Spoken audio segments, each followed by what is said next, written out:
Tayo po ay patuloy na ating pag-aaralan yung Ebanghelyo ni Mateo. At ang ating pangunahing talata sa hapong ito ay sa Mateo chapter 13, verse 44 hanggang verse 46. At ang titulo ng ating mensahe ay Ang Walang Kapantay na Halaga ng Kaharian ng Diyos. Sa wikang Ingles, the Kingdom or the Incomparable Value of the Kingdom of Heaven. Yun ang translation sa English. Ngayon, bago po nating bulay-bulayin ang talatang ito, bigyan ko muna kayo ng konting recap, review nung mga nakaraang linggo na mensahe para lalong nating maintindihan kung ano ang sinasabi ng talatang ito. Kung naalala nyo pa, nung ating sinimulan itong chapter 13, ang ating Panginoong Diyos ay nagdesisyon na kung saan ay kanyang tinalikuran yung mga kababayan niya, itong mga Hudyo, at kanyang pinagtuunan ng pansin itong mga Hentil. Ano ba yung mga Hentil? Yung hindi mga Hudyo na katulad natin. Sometimes ang tawag sa atin ay pagano. No? Pero mga panahon na yon, pagka ikaw ay hindi Hudyo, ikaw ay isang Hentil. At yun ang ginawa ni Jesus simula dito sa chapter 13. Actually, itong ginawa ni Jesus ay isang katuparan ng isang propesiya na ibinigay ni Haring Isaias. At ito ay binanggit ng ating Panginoong Jesus. At babasahin ko na lang sa inyo sa Mateo chapter 12 verse 18, ang sabi rito, "Masdan ninyo ang lingkod ko na aking hinirang. Minahal ko siya at labis na kinalulugdan ng aking kaluluwa. Ibibigay ko ang aking espiritu sa kanya at ihahayag niya ang paghatol sa mga hentil." Kaya doon po naisakatuparan ang propesiyang ito, na kung saan ang pansin na ng ating Panginoong Hesus ay nawala na dito sa mga Hudyo. At saan na siya tumingin? Dito sa mga hentil. Kaya kung makikita ninyo, sa umpisa pa lang ng kapitulo o nitong chapter 13, makikita nyo rito, si Jesus, ang kanyang mga pangangaral ay parati na niyang ginawa o parati na lang niyang inihahayag sa pamamagitan ng talinhaga. No? Simula sa chapter 13, lahat ng kanyang pangangaral ay ang ginamit niya ay yung talinhaga. Bakit niya ginawa ito? Kung naaalala nyo pa, ano ang layunin at ginawa ng Diyos? Talinhaga na ang pag-present niya sa mga tao. Ito ay upang ikubli.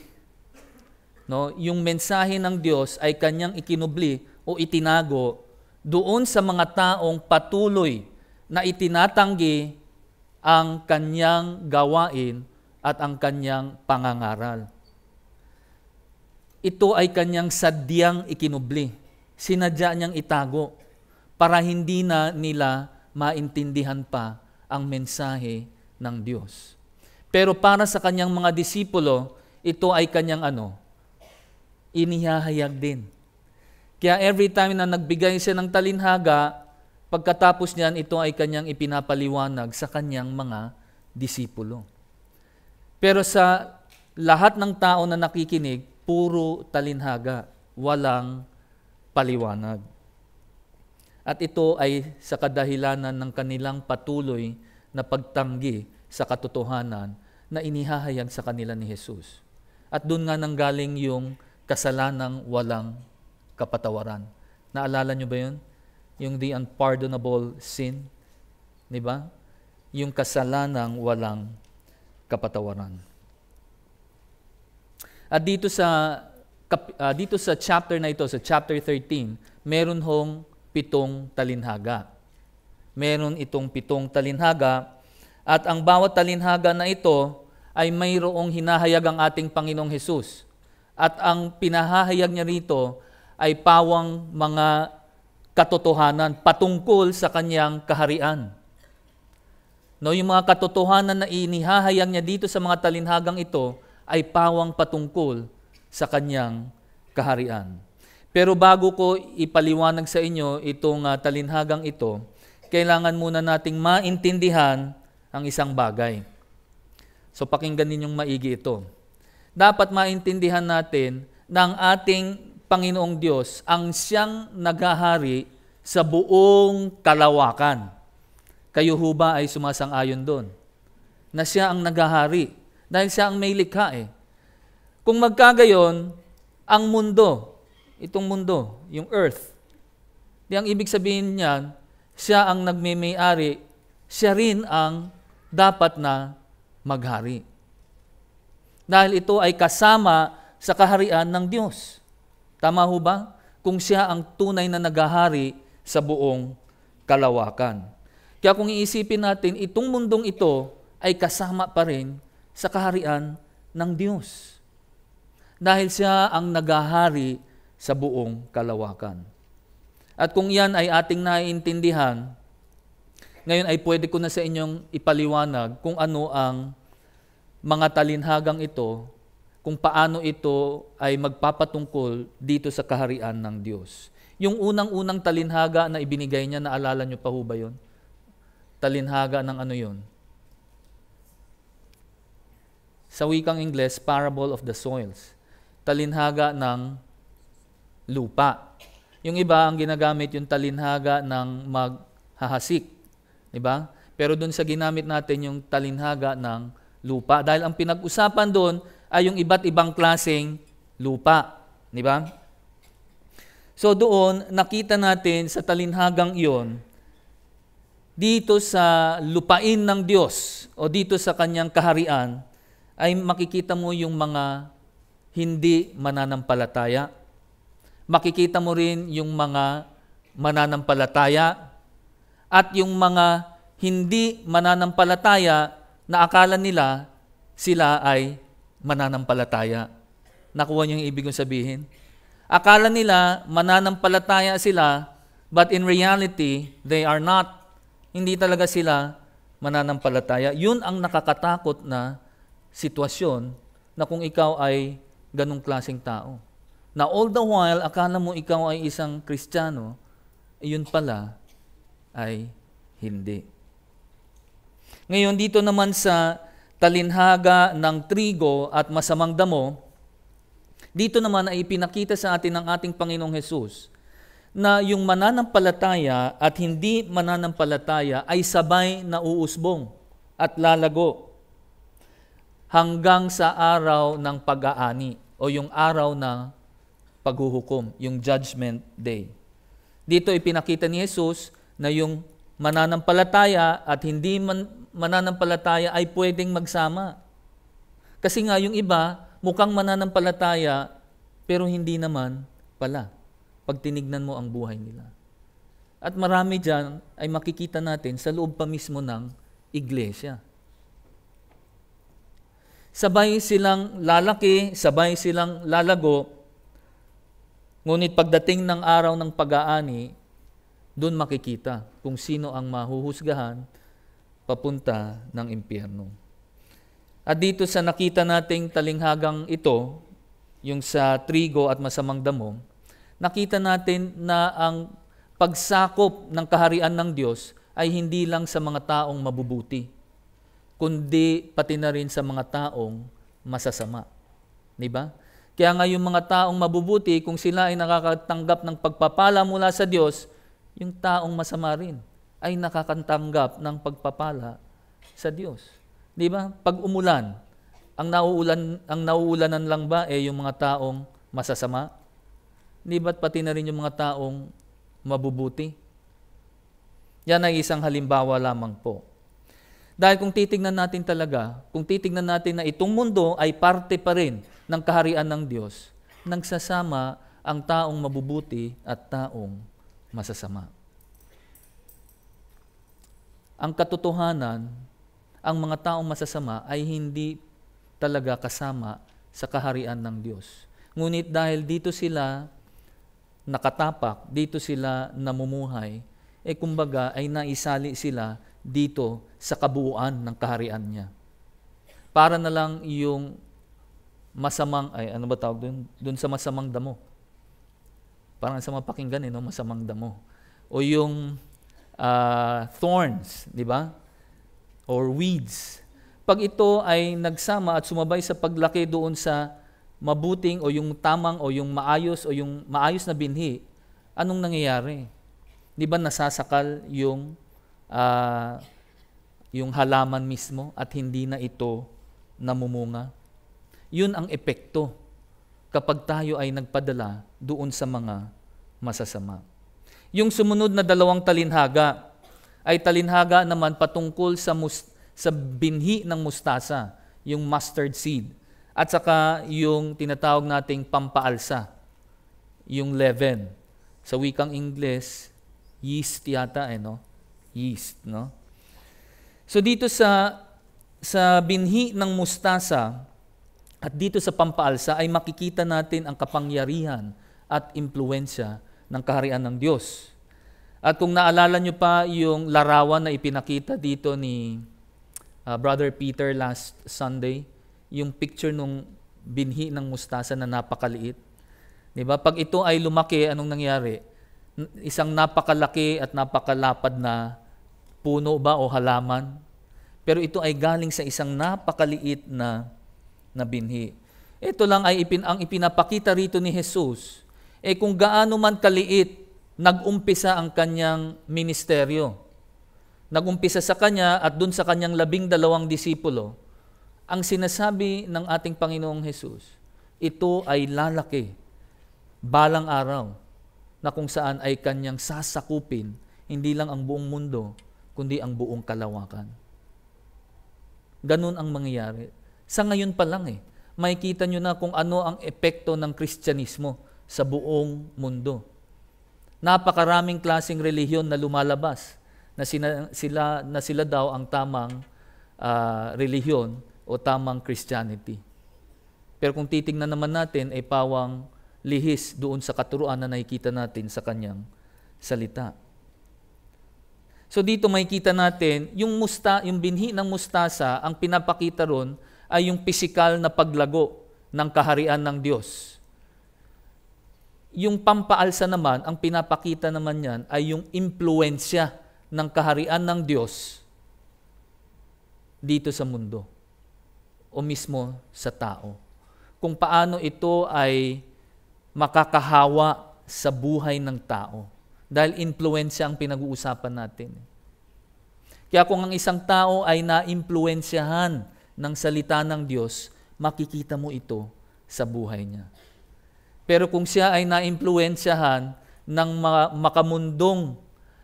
makamundong pagnanasa, yun din ang makikita mo sa buhay niya. Pero ang pinapakita dito sa atin, yung talinhaga ng binhi ng mustasa at yung pampaalsa, ang pinapakita rito ay ang kapangyarihan at impluensya ng kaharian ng Diyos. At yan bilang konteksto para sa ating pangunahing talata. Ngayon, bago natin basahin yung ating pangunahing talata, makikita natin dito sa 2 talinhaga na ito ay yung tinatawag natin na walang kapantay na halaga ng kaharian ng Diyos. Makikita natin yung incomparable value of the kingdom of heaven. Makikita natin kung gaano ito kahalaga.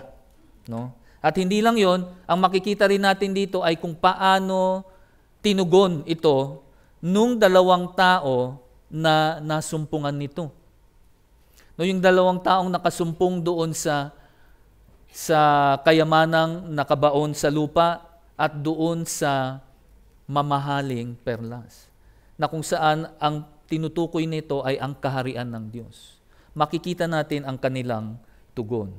Pero bago ang lahat, kung pwede sana ay anyayahan ko kayong magsitayo at ating basahin yung pangunahing talata natin na makikita sa Mateo chapter 13, verse 44 hanggang 46. Sabay-sabay po nating basahin iyan. Ang paghahari ng langit ay katulad ng nagtatagong kayamanan sa bukid. Natagpuan ito ng isang tao at muli niyang itinago ito. Dahil sa kagalakan, siya ay umuwi at ipinagbili ang lahat niyang tinatangkilik at binili ang bukid na iyon. Gayon din naman, ang paghahari ng langit ay katulad ng isang mangangalakal na naghahanap ng magagandang perlas. Nang makatagpo siya ng isang mamahaling perlas, umuwi siya, ipinagbili ang lahat niyang tinatangkilik at binili ang perlas. Manalangin po tayo.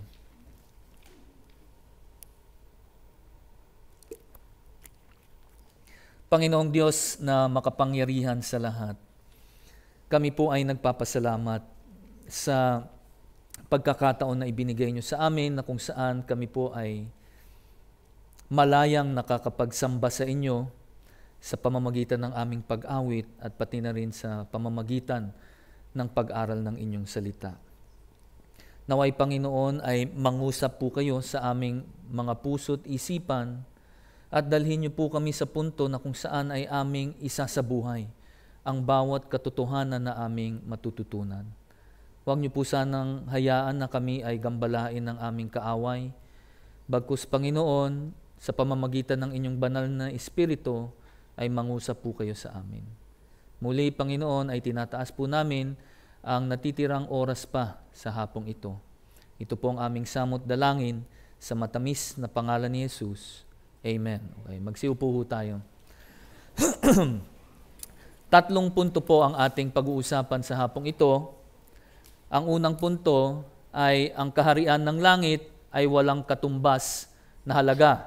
Sa wikang Ingles, the kingdom of heaven is priceless.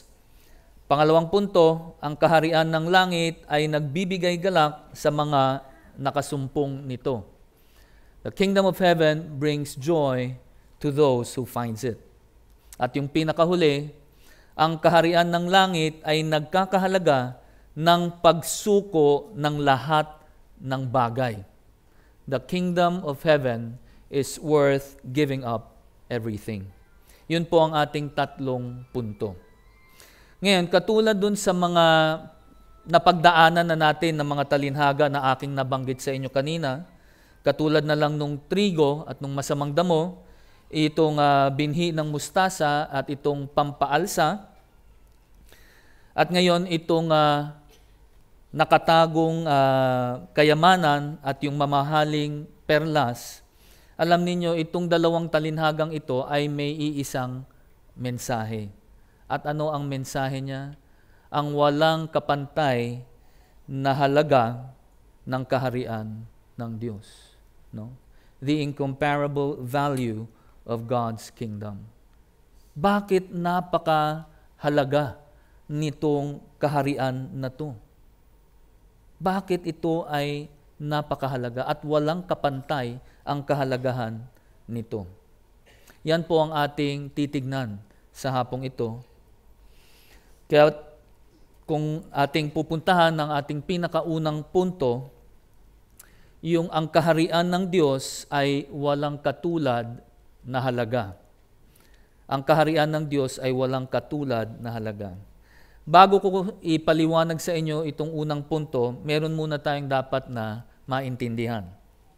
Alam niyo, kung makikita nyo dito sa talatang ating binasa, yung sa verse 44 hanggang verse 46, ang ginamit na salita ni Mateo, imbis na gamitin niya ang salitang kaharian ng Diyos, ano yung ginamit niya? Kaharian ng langit o yung paghahari ng langit, no? Yun ang ginamit ni Mateo. Dahil kung titingnan niyo yan sa wikang Ingles, ang ginamit niya parati, the kingdom of heaven is like this. No? So, imbis na kingdom of God, ang ginamit niya kingdom of heaven. Bakit kaya niya ginamit yun? Bakit na imbis na gamitin niya ang kaharian ng Diyos, ang ginamit niya ay ang kaharian ng langit? Meron bang pagkakaiba yan? Alam niyo, wala pong pagkakaiba. Iisa lang po ang ibig sabihin niyan. Ang pinapatungkulan niyan ay ang kaharian ng Diyos. Bakit kaharian ng langit ang ginamit? Alam po ninyo, ang mga tagabasa o yung mga nagbabasa ng sulat ni Mateo ay puro mga Hudyo. At doon sa mga Hudyo, para sa kanila ay napakadakila ng pangalan ng Diyos. Kaya hindi nila basta-basta binabanggit ito o ginagamit sa kahit anong pangungusap. Kaya imbis na ginamit ni Mateo para hindi siya maka-offend sa kanyang mga Hudyong mangbabasa, ang ginamit niya ay ang kaharian ng langit. Dahil ang mga Hudyo, stricto nila pagdating sa pagsunod sa kautusan. Hindi ba merong utos sa kanila na huwag mong gamitin ang pangalan ng Diyos sa walang kabuluhang paraan, no? Ewan ko kung tama yung translation ko. Do not use the name of the Lord your God in vain. Di ba? Dahil doon, kaya parati ang ginagamit nila, imbis na gamitin ang salita o yung pangalan ng Diyos, ang ginagamit nila ay ang salitang langit. So, kung yan ay naintindihan na natin, punta naman tayo doon sa susunod. Ngayon, ano ba yung unang talinhaga niya? Yung talinhaga ng nakatagong kayamanan. Saan nakatago yung kayamanan? Sa bukid. Actually, sa ilalim ng lupa. Ito ay nakabaon sa lupa. Bakit ginamit ni Jesus yung ganong klaseng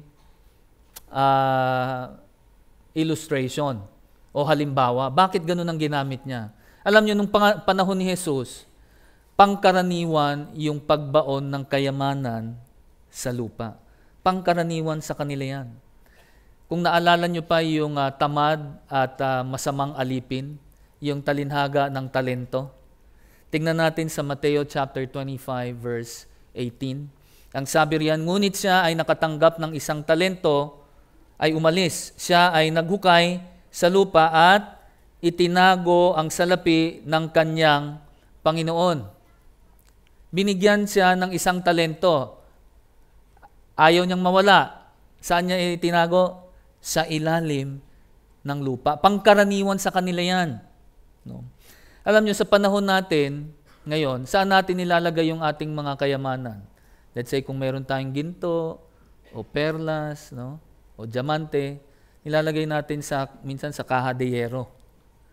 Pag marami ka naman pera, saan mo dinadala? Sa bangko. O di kayo kung may extra ka pa, yung iba, tinetrade nila sa stock market o kung saan-saan nila ini-invest ito. Noong panahon ni Jesus, wala hong kaha de hierro, wala hong bangko, walang stock market. Kaya kung meron silang mga kayamanan o salapi, para ito ay hindi makuha ng magnanakaw, saan nila ilalagay? Sa ilalim ng lupa. Doon nila ibinabaon ito. At ang isang katotohanan pa rito, ang Palestine. Yung Palestine ay isang pangalan din sa Israel na ginamit ito nung panahon na sila ay sinakop ng Roma, imbis na Israel, ang tawag sa kanila ay Palestine. Nung mga panahon na iyon, ayon sa kasaysayan, ang Palestine ay isang lugar na kung saan ay parating may giyera. Pero kung titingnan nyo hanggang sa panahon natin ngayon, kung titingnan nyo ang Israel, parating may gulo pa rin at giyera. Itong lugar na ito ay parating pinagdadausan ng pakikipaglaban ng mga bansa. At kaya tuwing may giyera, pag alam na ng mga tao na magkakaroon na ng giyera, ang gagawin nila ay kanilang igagather, kanilang iipunin yung lahat ng kanilang kayamanan, lahat ng bagay na importante sa kanila, ang gagawin nila, ibabaon nila ngayon ito sa lupa. Ang nakakalungkot lang dito ay paano na kung namatay yung taong naglibing ng kayamanan doon sa lupa. No? At hindi niya na ipaalam kung saan ito nailibing. So kasama na niyang nailibing sa hukay yung kanilang kayamanan. No? And that's the reality nung mga panahon na ito. Kaya nga yung talinhaga ni Jesus, naayon dun sa mga pangyayari na nangyayari sa kanila. Kaya nga andito, pinapakita ni Jesus yung isang mama na maaaring nagsasaka ng lupa, aksidenteng nakita itong kayamanan na nakabaon sa lupa. Makikita lang yung kayamanan na nakabaon sa lupa ay kung merong aksidenteng nakahukay niyan. Pero kung hindi ito dinala ng Diyos, kung itong tao na to ay hindi dinala ng Diyos papunta dun sa lupain na yon, ay hindi niya makikita yung nakatagong kayamanan na iyan. Ngayon, baka ang isipin natin, itong mamang ito, hindi naman siya tapat, parang mapaglin lang siya. Siyempre, hindi siyang may-ari ng lupa Di ba? Nahukay niya, nakita niya, imbis na ibigay niya o ipamalita niya dun sa may-ari ng lupa, anong ginawa niya? Inilibing niya ulit, tinago, binenta yung lahat ng kanyang ari-arian at binili yung buong lupain. Kung iisipin natin, parang merong dyan, deception no? Parang merong motibo na paglilinlang, di ba? Kung yan ay titignan natin sa panahon natin ngayon, sasabihin natin mali yung ginawa niya, no? Panggugulang yan panlilinlang yan. Dapat ipinaalam niya dun sa may-ari ng lupa. Pero alam nyo, doon sa panahon ni Jesus, meron sila yung tinatawag natin na Jewish Rabbinic Law. At itong Jewish Rabbinic Law, ito yung sinasabi sa wikang Ingles, if a man finds scattered fruit or money, it belongs to the finder. Kung ang isang tao daw ay nakakita o nakapulot ng prutas na nakakalat o perang nakakalat sa sahig o sa lupa at siyang nakakita at nakapulot niyan, yun ay para sa kanya na. Merong ganong kautusan. Kaya kung titignan nyo, yung ginawa nitong mamang ito, hindi illegal, hindi unlawful, hindi kasalanan. Bakit? Meron silang batas na ganon. Meron silang kautusan na ganyan. Doon nga yata nanggaling yung salitang finders, keepers. Diba? Kung ikaw nakakita, sa'yo na yan. Kung nakita mo yung cellphone, pakalat-kalat dyan, kinuha mo, sa'yo na yan. Pero, mali yun. Mali yun. Pero may ganong batas doon sa kanila. Kaya kung titignan mo, hindi illegal ang ginawa nitong tao na to. So sana naging malinaw, no? Yung talinhaga na yun, no? At least pinakita ko sa inyo yung katotohanan, no? Patungkol dun sa talinhaga ng nakabaon na kayamanan. Ngayon, pag-usapan naman natin yung mamahaling perlas. Ang sabi naman dito, ang kaharian daw ng langit ay parang isang mangangalakal na nakakita ng mamahaling perlas. No? Bago ko ipagpatuloy ito, mayroon lang akong gustong ipakita sa inyo. Makikita nyo na iisa ang kanilang tema, yung kahalagahan ng kaharian ng Diyos. Pero yung sa kanilang pagsumpong doon sa kaharian ng Diyos, iba ang senaryo. Doon sa una, kanyang aksidenteng na nakita or nahukay. Itong isa, hinanap niya talaga. So dito pinapakita na may dalawang klaseng tao. Yung isa ay dadalhin ng Diyos para siya ay makakilala sa Kanya o masumpungan niya ang kaharian ng Diyos. Diyos mismo ang magdadala sa Kanya. Yung isa naman ay bibigyan ng Diyos ng pagkauhaw na kung saan siya ay masigasig na hahanapin ang kayamanan na iyon, ang katotohanan ng salita ng Diyos. No? Pero kung titignan nyo, itong dalawang ito, pareho pa rin pinili yan. Iba lang ang paraan, pero parehong pinili. So dito sa perlas na ito, itong mga ngalakal na ito, maaari ang kanyang negosyo ay buy and sell ng perlas, di ba? Yun ang ginagawa, yun ang kanyang negosyo. Bigyan ko lang kayo ng mga iilang katotohanan patungkol sa perlas, no? Ang perlas ay isang klaseng mamahaling bato na kung saan ito ay nanggaling sa isang buhay na hindi hayop, na lamang dagat, no? Karaniwan yung mga bato na nakikita natin sa ilalim ng lupa, sa bundok, di ba ganon? Pero ito, makikita mo ang perlas galing sa isang living being. Katulad ng talaba at yung tahong. Masarap yun, di ba? Pero doon natin makikita yung mga perlas na yon. Kaya kung titingnan ninyo yung perlas, may iba't ibang kulay eh. May puti, ginto, itim. Yung kulay na yun, nakukuha nila doon sa kulay nung shell. No? Lalo na yung inner color nung shell, nung talaba o nung tahong. No? Nung oyster or nung mussels. Now, ang isa pang katotohanan, ang perlas ay may kanya-kanyang katangian. Hindi sila pare-pareho. Kung titignan mo sila, parating may pagkakaiba. At parating meron ding imperfections. Alam nyo, ayon sa kasaysayan, si Cleopatra daw ay may dalawang perlas na ang bawat isa ay nagkakahalaga ng mahigit kalahating $1,000,000 nung panahon niya. No? Magkano kaya yan sa panahon natin ngayon? Ganoon kamahal yung perlas noon. Hindi lang yon. Nung mga panahon ng mga hari sa Roma, kapag sila ay magpapayabangan, ang gagawin nila ay kukuha sila ng perlas at tutunawin ito sa suka. At pag natunaw na ito, ay kanilang inihahalo sa alak at kanilang iinumin. No? Wala lang, show off lang nila yon. Pampayabang lang. Parang pinapakita nila kung gaano sila kayaman. Alam niyo ang perlas ay talagang mamahalin. Hindi naman mumurahin ang perlas unless peking perlas yan. Di ba?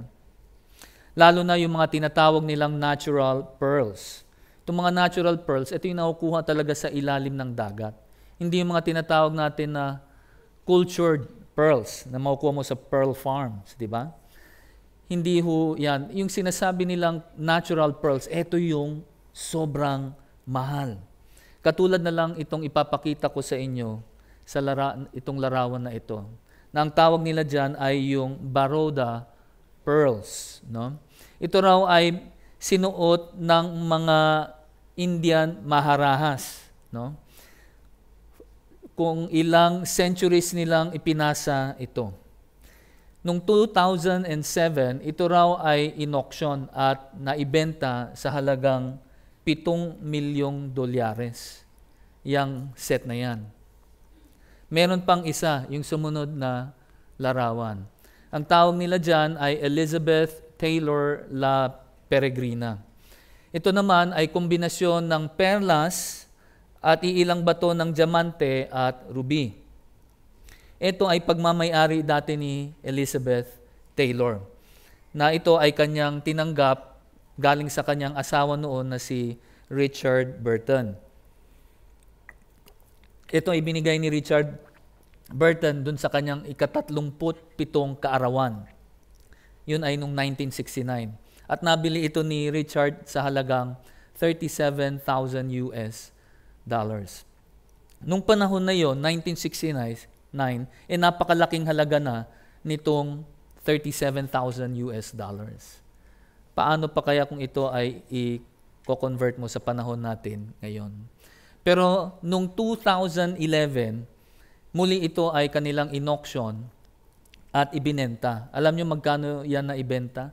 Ito ay kanilang naibenta sa halagang $11.8 million. No? Ganon kamahal ang mga perlas na iyan. Ganon kamahal ang perlas na iyan. Kaya huwag na nating asam-asamin yan. Hindi natin kakayanin yan. Okay?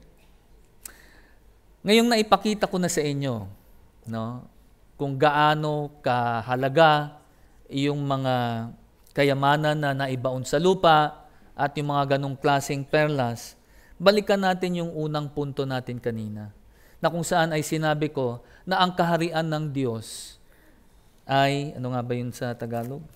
Ay walang katumbas ang halaga. The kingdom of heaven is priceless. Bakit ko sinabing walang katumbas ang halaga? Bakit hindi na lang sinabi ko sana ito ay precious, no? Or costly sa wikang Ingles. Bakit walang katumbas na halaga? Alam nyo, hindi katulad ng kayamanan dito sa mundo at yung mga mamahaling perlas na yan, yung mga bagay na yun, pwede pa ring bilhin ng tao. Katulad nung Elizabeth Taylor na La Peregrina. Kahit sabihin mong sobrang mahal, pero nabili pa rin ng tao. Pero alam ninyo, ang kaharian ng Diyos, priceless. Walang katumbas na halaga. Hindi ito kayang bilhin ng tao. Wala tayong kakayanan na bilhin ito. Para lang mapunta sa atin ang kaharian ng Diyos at maging parte tayo ng kaharian ng Diyos, mangyayari lang iyon kung ito ay ibibigay sa atin ng ating Panginoong Diyos. Kung hindi niya ito ibibigay sa iyo, definitely hindi mo ito makakamit. Dahil hindi mo ito kayang bilhin. Magiging sa iyo lamang ito, magiging parte ka lang ng kaharian ng Diyos kung ito ay ipapahintulot ng Diyos o di kaya ito ay kanyang ibibigay sa iyo. Tandaan natin na ang kaharian ng Diyos o kaharian ng langit ay walang katumbas na halaga at hindi natin ito kayang bilhin. Kung ito ay dadalhin natin sa ating pang-araw-araw na buhay, ang ibig sabihin lamang nitong dalawang talinhaga na ito, ay ipinapakita sa atin na ang ating kaligtasan, yung ebanghelyo ng Diyos, yung ating kaligtasan, ay napakahalaga. At kung titingnan nga natin, base dito sa kaharian ng langit, ito ay walang katumbas. Hindi natin kayang bilhin ito.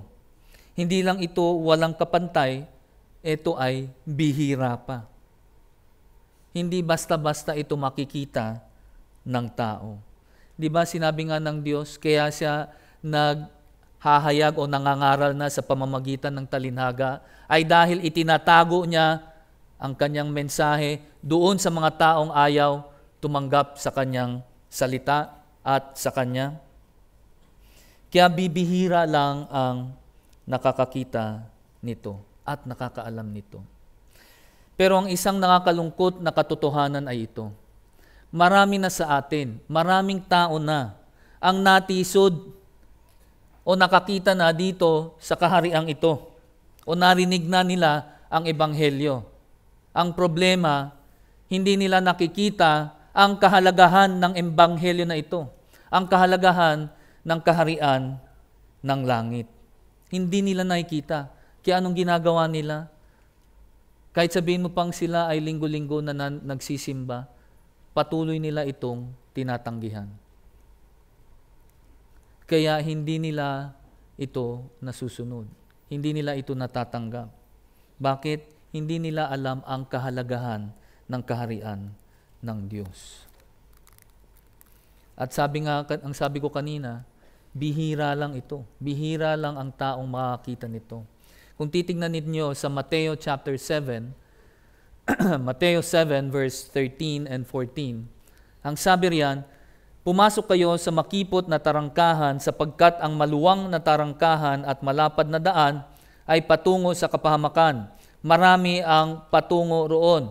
Subalit ang makipot na tarangkahan at makitid na daan ay patungo sa buhay. Tingnan nyo ang sumunod na nakalagay dyan.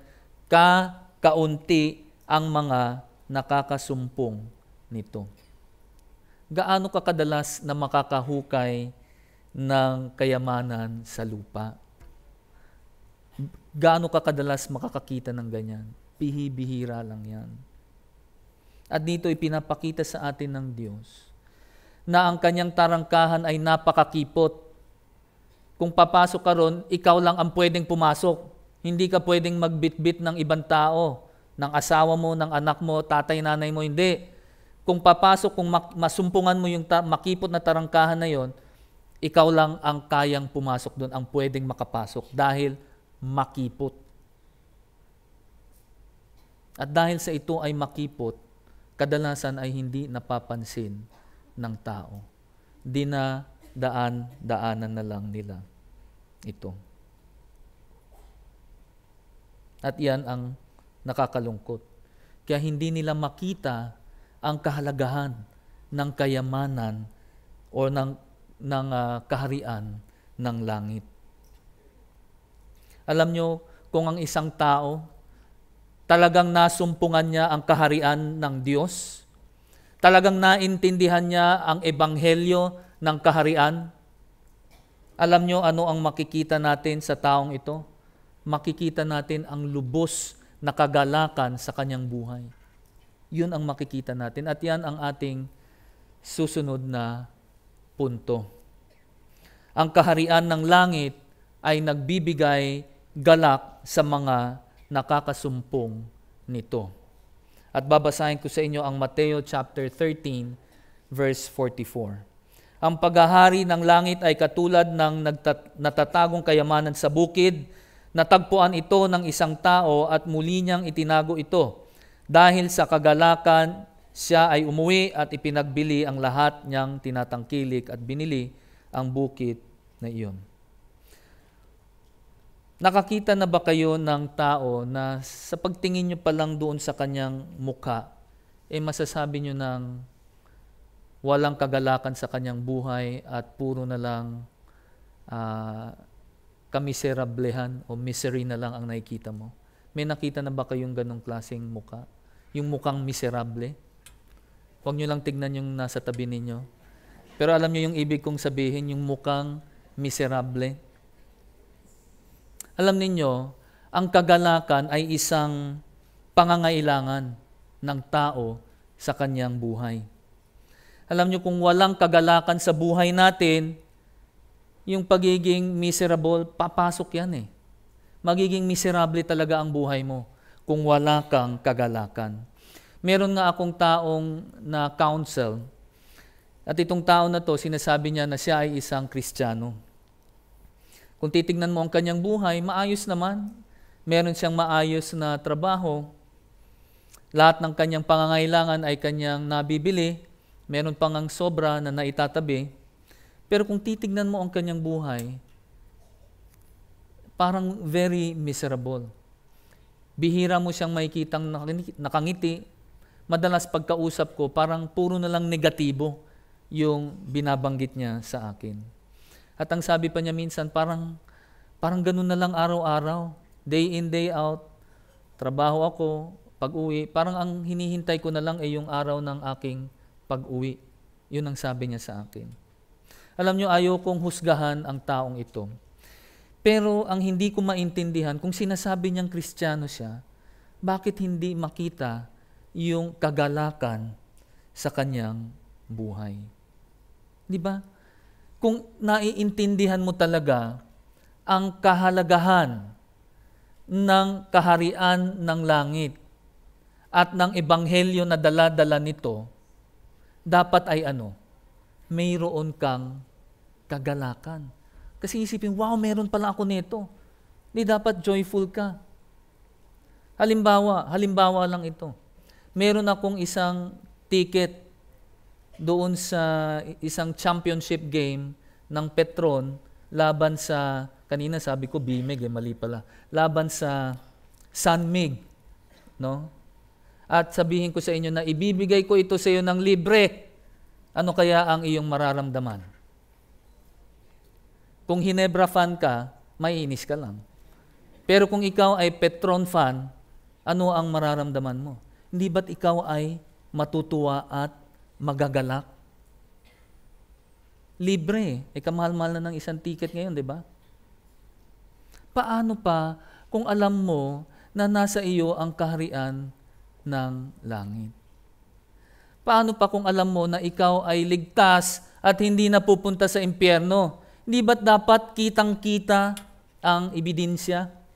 Kitang-kita na ikaw ay nagagalak? Pero bakit mukhang miserable ang buhay mo, kapatid ko. Huwag mong tignan yung katabi mo, ha? Ikaw ang kausap ko. Bakit mukhang miserable ang buhay natin? Para sa isang tao na naiintindihan ang kahalagahan ng kaharian ng langit, para sa kanya, dapat nakikita ang kagalakan sa kanyang buhay. Katulad na lang nitong mga mago o nitong mga pantas nung kanilang nakita ang batang Mesiyas. Tingnan natin sa Mateo chapter 2, verse 9 hanggang verse 10. Ang sabi rito, pagkarinig nila sa hari, ay tumuloy na sila sa kanilang lakad. Narito ang bituin na kanilang nakita sa silanganan ay nanguna sa kanila. Nanguna ito sa kanila hanggang sa sumapit at tumigil sa tapat ng kinaroroonan ng maliit na bata. Nang makita nila ang bituin, lubos silang nagalak. Itong mga pantas na ito, nung kanilang nakita ang batang Mesiyas, ano ang kanilang naramdaman? Sila ay nagkaroon ng kagalakan. No? Matindi at umaapaw na kagalakan. Dahil naintindihan nila ang kahalagahan na makita at makilala kung sino ang kanilang haring Mesiyas. Tingnan natin ngayon sa Juan chapter 15, verse 11. Ang sabi rito, ang mga bagay na ito ay sinabi ko sa inyo upang aking kagalakan ay manatili sa inyo. Gayon din naman ang inyong kagalakan ay malubos. Kung tunay nga na nakilala mo na si Kristo Jesus, kung tunay nga na ikaw ay ligtas, kung tunay nga na ikaw ay parte ng kanyang kaharian, alam nyo anong dapat nakikita sa inyo? Kagalakan. At itong kagalakan na ito ay nanggagaling mula sa ating Panginoong Jesus. Dito sa unang Juan, chapter 1, verse 1 to 4, ang sabi rito, siya nabuhat pa ng pasimula ay aming narinig. Nakita ng aming mga mata, aming namasdan at nahawakan ng aming mga kamay. Siya ang salita ng buhay. Ang buhay ay nahayag at nakita namin ito at aming pinatotohanan. Isinasalaysay namin sa inyo ang buhay na walang hanggan na iyon na kasama ng Ama na nahayag sa amin. Siya na aming nakita at narinig ay isinasalaysay namin sa inyo upang kayo rin naman ay magkaroon ng pakikipag-isa sa amin. Tunay na ang pakikipag-isa ay sa Ama at sa kanyang anak na si Jesucristo. Sinusulat namin ang mga bagay na ito sa inyo upang malubos ang ating kagalakan. Alam niyo, ayon sa Apostol Juan, itong salita ng buhay, yung salita sa wikang Greko ay logos, na madalas ay pinapatungkol ito kay Jesucristo. No? Na kung saan ay sinasabi nila na si Jesus ay nakita ng kanilang mga mata. No?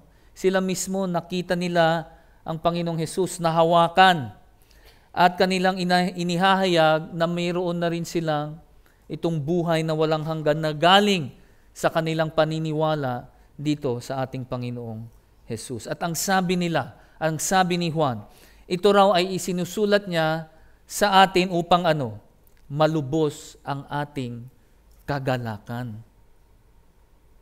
Kung alam mo kung ano ang nasa iyong kamay ngayon, dapat ay mayroon kang kagalakan.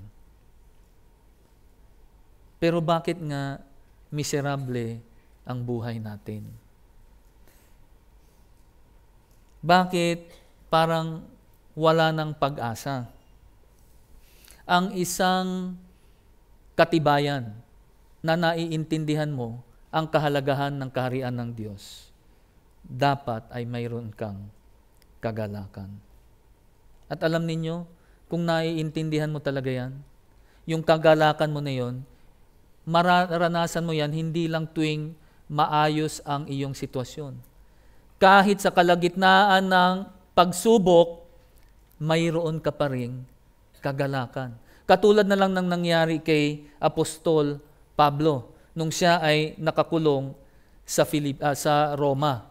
Tingnan natin sa Filipos chapter 4, verse 4 hanggang verse 6. Ang sabi rito, magalak kayong lagi sa Panginoon at muli kong sasabihin, magalak kayo. Ipakilala ninyo sa lahat ng mga tao ang inyong kahinahunan. Malapit na ang Panginoon. Huwag kayong mabalisa patungkol sa anumang bagay. Sa halip, ipaalam ninyo ang inyong mga kahilingan sa Diyos na may pasasalamat sa pamamagitan ng panalangin at ng panalangin may paghiling. Alam niyo si Pablo, imbis na maging miserable, imbis na magreklamo parati sa Diyos, dito nakita natin sa binanggit niya, kahit siya ay nakakulong, meron siyang kagalakan. At itong kagalakan na ito ay nagmumula doon sa pagkakakilala niya kung sino si Jesus. Kung sino si Yesu Kristo. Kaya nga kahit siya ay nasa matinding paghihirap, siya pa rin ay mayroong kagalakan. Bakit? Naiintindihan niya kung ano ang naibibigay ng kaharian ng langit. Naiintindihan niya kung sino si Kristo Jesus. Naiintindihan niya na ang ating Diyos ay dakila at alam niya ang lahat ng nangyayari sa kanyang buhay. Alam niya na tinalo na ni Jesus ang kaaway at nanaig na ang liwanag at natalo na ang kadiliman. Yun pa lang. Yung katotohanan na iyan ay masasabi nating higit na maraming kadahilanan kung bakit ikaw dapat ay magalak. Di ba?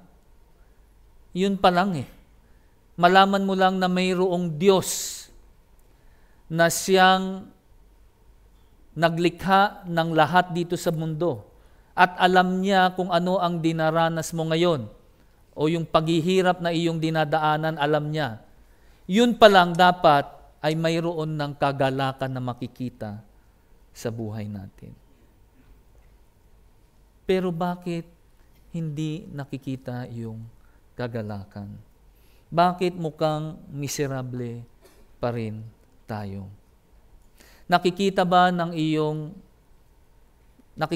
ibang tao na kahit ikaw ay nasa kalagitnaan ng pagsubok, nakikita ba nila na ikaw ay may kagalakan? O mas gusto nyo pang manatili sa buhay na miserable? Alam nyo, kaya may mga taong namumuhay na miserable, ang isang kadahilanan dyan ay yung pagkukulang nila sa kaalaman sa salita ng Diyos.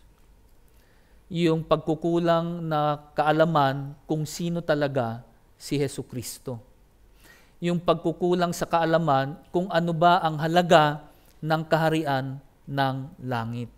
Dahil kung alam nila kung gaano kahalaga ito, hindi sila mamumuhay ng miserable. Sila ay magkakaroon ng kagalakan kahit sa kalagitnaan ng pagsubok. Ang kaharian ng Diyos ay nagbibigay galak sa mga nakakasumpong nito. At sa ating huling punto, ang kaharian ng langit ay nagkakahalaga ng pagsuko ng lahat ng bagay. Sa wikang Ingles, the kingdom of heaven is worth giving up everything. Nagkakahalaga ng pagsuko ng lahat ng bagay. At ang unang-unang talata na pumasok sa isip ko ay itong sinabi ni Pablo sa Filipos chapter 3 verse 7 to 8. Ang sabi niya rito, subalit anumang mga bagay at kapakinabangan sa akin, ang mga iyon ay itinuturing kong kalugihan alang-alang kay Kristo. Oo, sa katunayan, itinuturing kong kalugihan ang lahat ng bagay para sa napakadakilang pagkakakilala kay Kristo Jesus na aking Panginoon. Dahil sa Kanya, tinanggap ko ang pagkalugi sa lahat ng bagay at itinuring kong dumi ang lahat ng mga ito, makantan ko lamang si Kristo. Ito ay isang napakagandang halimbawa ng isang tao na naintindihan kung gaano kalahalaga ang kaharian ng langit.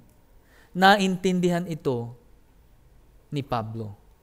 Kaya ang sabi niya, ang lahat ng mayroon ako ay itinuring kong dumi. No, parang dumi ng tao na pwede mong i-flush na lang sa kubeta. Ganon ang turing niya doon sa kanyang mga nakamtan dito sa mundong ito. Lahat ng iyon ay baliwala. Lahat ng iyon ay basura. Dumi lang daw. Para lang kanyang makamtan si Jesucristo. Alam niyo ba na si Pablo ay isang Pariseo? Siya ay isang Hebrew of Hebrews, pag sinasabi natin sa wikang Ingles. Galing siya sa tribo ni Benjamin. Isa siyang Judaizer. At siya ay tinuruan pa mismo ni Gamaliel. Ni Gamaliel. At ang sabi pa niya, ang lahat ng ito raw ay kanyang itinuring na na dumi, basura. Naintindihan niya kung gaano kahalaga ang kaharian ng langit sa buhay niya at ang mensaheng dala nito. Naintindihan niya kung ano ang ibig sabihin na siya ay pinaghaharian ng hari ng mga hari at Panginoon ng mga Panginoon. Sabi pa nga niya sa wikang Ingles, to live is Christ and to die is gain. Kung titignan mo nga yan, win-win solution or win-win situation. Sabi niya, kahit ako ay mamatay o mabuhay, it is worth living and dying for, yung kaharian ng langit. Yun ang sinasabi niya. Mamatay man siya o mabuhay, parehas lang yan. Dahil naiintindihan niya ang kahalagahan ng kaharian ng langit. At kung naiintindihan mo talaga kung gaano kahalaga ang kaharian ng langit, maiisip mo, lahat ng pwede mong makamtan dito sa mundo, hindi mo pwede ito ihambing sa makakamit mo mula sa Diyos. Wala pa sa kalingkingan ng ating mga daliri kung ano ang ating makakamtan mula sa kaharian ng Diyos. Sa Mateo chapter 16 verse 24 to 26, malapit na ho tayong matapos. Nang magkagayon, sinabi ni Jesus sa kanyang mga alagad, kung ang sino man ay ibig sumunod sa akin, tanggihan niya ang kanyang sarili, pasanin niya ang kanyang krus at sumunod sa akin. Ito ay sapagkat ang sino mang ibig magligtas ng kanyang buhay ay mawawalan nito. Ngunit ang sino mang mawalan ng kanyang buhay alang-alang sa akin ay makakasumpong nito. Ito ay sapagkat kung makamtan man ng isang tao ang buong sanlibutan, ngunit mapahamak naman ang kanyang kaluluwa, ano ang pinakinabangan niya? Ano ang maibibigay ng isang tao bilang katumbas ng kanyang kaluluwa? Ano ba ang pwedeng ibigay mo katumbas ng iyong kaluluwa? Ito ay isang magandang halimbawa na ibinigay ni Jesus, na kung saan ay ipinakita niya ang kamangmangan ng tao at ang kabaitan ng Diyos. Ang sabi ni Jesus, kung ang isang tao, kung sakaling kaya niyang makamtan ang buong sanlibutan, alam naman nating hindi, di ba? Yan ay isang exaggeration. Pero kung sakaling magawa niya yan, makamtan nga niya, pero mawala naman ang kanyang kaluluwa, magkano ang kita? Kung meron kayong calculator, i-compute nyo na. Makamtan mo na ang buong mundo, ang buong sanlibutan, pero mawawala naman ang iyong kaluluwa, magkano ang kita? Walang kita ron. Lugi. Lugi ka ron. Luging-lugi. Kung naiintindihan natin talaga ang sinabi ng ating Panginoong Hesus, kung gaano kahalaga ang kanyang kaharian, alam ninyo, lahat ng meron tayo, anong gagawin natin? Bibitawan natin yan. Lahat niyan ay bibitawan natin. Kaya nga sabi ni Jesus, Kung talagang gusto mong sumama sa akin, ano daw ang dapat nating gawin? Ayon dito sa verse 24. Ang gagawin daw natin ay tanggihan ang ating sarili, pasanin ang krus, at sundin siya. Kaya nyo bang gawin yun? Natanggihan mo ang iyong sarili, pasanin mo ang iyong krus, at sumunod sa Kanya. Hindi po madali ang buhay Kristiyano. Ito po ay napakahirap. At may expectation pa nga eh. Kung alam nila na ikaw ay Kristiyano, dapat kahit sa kalagitnaan ng matinding pagsubok, dapat nakikita ang kagalakan sa buhay mo. Dapat nakikita parate na ang Panginoong Diyos ang parati mong inuuna. Tingnan na lang ninyo dito sa Lucas chapter 9, verse 59 to 62. Sabi rito, sinabi niya sa isa pa, sumunod ka sa akin. Sinabi niya, Panginoon, pahintulutan mo muna akong umalis upang ilibing ang aking ama. Sinabi ni Jesus sa kanya, hayaan ninyong ang mga patay ay maglibing sa kanilang sariling mga patay. Humayo ka at ipangaral ang paghahari ng Diyos. Sinabi rin ng isa, Panginoon, susunod ako sa iyo. Pahintulutan mo muna akong magpaalam sa aking mga kasambahay. Sinabi ni Jesus sa kanya, walang sinumang humawak sa araro at tumitingin sa mga bagay sa likuran ang karapat-dapat sa paghahari ng Diyos. Mga kapatid ko, kung talagang naiintindihan ninyo ang kahalagahan ng kaharian ng Diyos, kung naiintindihan nyo ito, hindi nyo sasabihin sa Diyos, Lord, siguro itanggapin muna kita ngayon bilang tagapagligtas. Sa ibang araw na o sa ibang panahon na, tsaka kita gawing Panginoon. Pero gusto ko munang maligtas, tsaka na lang yung pagiging Panginoon sa buhay ko. Wala hong ganun. Pag sinabi mong isinusuko mo ang buhay mo sa Kanya, pag sinasabi mong gusto mong maging disipulo o alagad niya, pag sinasabi mong ikaw ay isang tagasunod ni Kristo Jesus, dapat nakikita na ikaw ay sumusunod. Diba? Bakit? Kasi tagasunod ka. Kaya hindi mo pwedeng sabihin na ikaw ay Kristiyano pero hindi naman nakikita sa buhay natin. Kasi kung titingnan ninyo itong mga disipulo ni Jesus, nung sila ay tinawag ni Jesus, nagsabi ba sila, Lord, pwede next month na lang, kailangan ko munang ayusin yung bahay namin, maraming tulo. Pag naayos ko na at saka ako susunod sa inyo. Hindi ganun eh. Anong ginawa niya? Anong ginawa nila? Iniwan nila ang lahat at sumunod kaagad. Tayo kaya, magagawa ba natin yun? Ginawa na ba natin yun kung sinasabi natin na tayo ay mga Kristiyano? At sa ating pagtatapos, makikita natin dito sa 2 talinghagang ito ang walang kapantay na halaga ng kaharian ng Diyos. At itong katotohanan na ito na siyang nakaharap sa atin ngayon, nakikita natin sa ating mga harapan.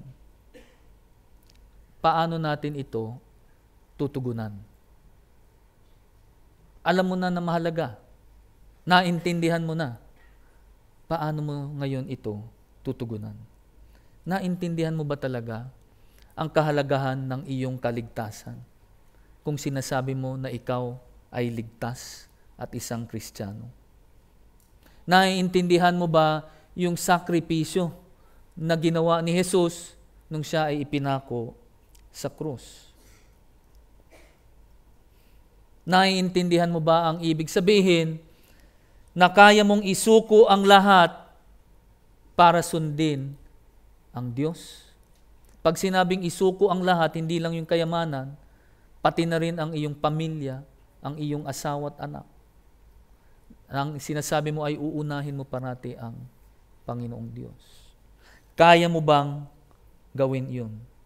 Mga kapatid ko, ang isang taong tunay na naintindihan ang kahalagahan ng kaharian ng Diyos at ng ebanghelyong dala nito, makikita sa inyo ang kagalakan ni Kristo Jesus.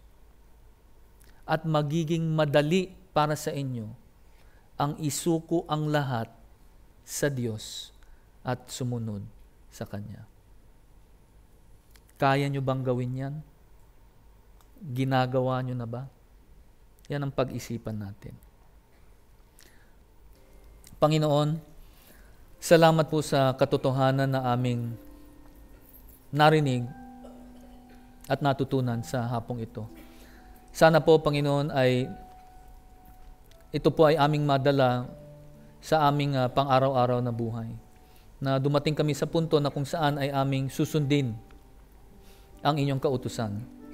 Sana po ay naintindihan namin ang walang kapantay na kahalagahan ng inyong kaligtasan na ibinigay sa bawat isa. At sana nga po ay ito ay maging isang testimonya sa buhay namin. Na kung sino man ang makita sa amin, ay tunay nga na makikita nila ang kagalakan na nagmumula sa inyo. At kung ano nga ba talaga ang isang tunay na Kristiyano. Salamat pong muli, Panginoon, sa pagkakataong ito. Muli ay tinataas namin ang inyong pangalan. Kaya ang papuri po ay sa inyo lamang at hindi sa amin. Salamat pong muli. Ito pong aming samot dalangin sa matamis na pangalan ni Jesus. Amen. Maraming salamat po.